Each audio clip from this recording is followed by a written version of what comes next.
Bom dia, boa tarde, boa noite. Hoje, dia 8 de julho de 2025. Vamos fazer a leitura de Provérbios 8. A virtude da sabedoria. Acaso a sabedoria não clama e não ergue o entendimento a sua voz? Ela se posta no topo dos lugares altos, pelo caminho nos lugares das veredas. Ela clama nos portões, à entrada da cidade, ao chegar às portas. A vós, ó homens, eu clamo, e a minha voz é aos filhos dos homens. Ó simples, entendei a sabedoria, e vós, tolos, sede de coração compreensivo. Ouvi, porque eu falei de coisas excelentes, e o abrir de meus lábios será para as coisas certas, porque a minha boca falará a verdade, e os meus lábios abominam a perversidade. São justas todas as palavras da minha boca. Não há nelas nada de mal ou perverso.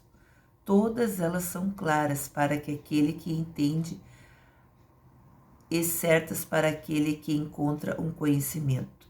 Recebei a minha instrução, e não a prata, e o conhecimento mais do que o ouro fino e escolhido, porque melhor é a sabedoria do que os rubis, e todas as coisas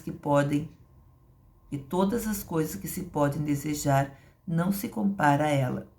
Eu, a sabedoria, habito com prudência, e acho o conhecimento das invenções espirituosas. O temor do Senhor é odiar o mal, o orgulho, a arrogância e o mau caminho. A boca perversa eu odeio.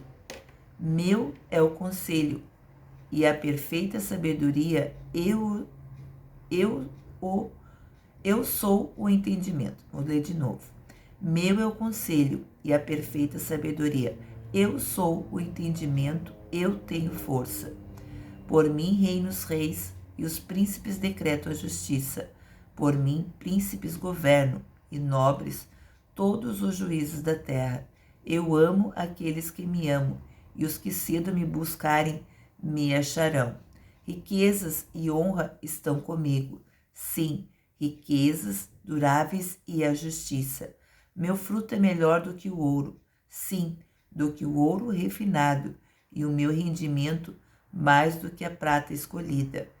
Guio pelo caminho da justiça no meio das veredas do juízo, para que eu faça herdar bens àqueles que me amam. Eu encherei os seus tesouros.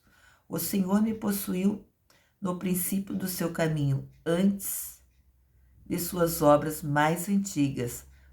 Fui formada desde a eternidade, desde o princípio, antes do começo da terra. Quando não havia profundidade, fui gerada. Quando não havia fontes abundantes de água. Antes que os montes fossem estabelecidos, antes das colinas, eu fui gerada. Enquanto ainda ele não havia feito a terra, nem os campos, nem o princípio do pó do mundo. Eu estava lá, quando ele preparou os céus, quando ele traçou um círculo sobre a face do abismo, quando ele estabeleceu as nuvens acima, quando fortificou a fonte do abismo, quando ele assinalou ao mar o seu decreto, para que as águas não transpassassem o seu mandamento, quando ele determinou os fundamentos da terra. Então eu estava junto a ele, como um criado, com ele. Eu era diariamente o seu deleite, regozijando-me sempre diante dele, regozijando-me na parte habitável de sua terra, e meus deleites estavam com os filhos dos homens. Agora, pois, ó filhos, ouvi-me, porque abençoados são aqueles que guardam os meus caminhos. Ouvi a instrução, e se sábio, não a rejeiteis. Abençoado é o homem que me ouve, vigiando diariamente os meus portões, esperando as ombreiras das minhas portas. Porque o que me encontrar, encontrará a vida, e obterá o favor do Senhor. mas aquele que pecar contra mim arruinará a própria alma. Todos aqueles que me odeiam amam a morte. Assim concluo o Provérbios 8. Tenha você um excelente dia, que a sua vida seja abençoada e guardada pelo Senhor, nosso Criador dos céus e da terra. Que Deus te abençoe.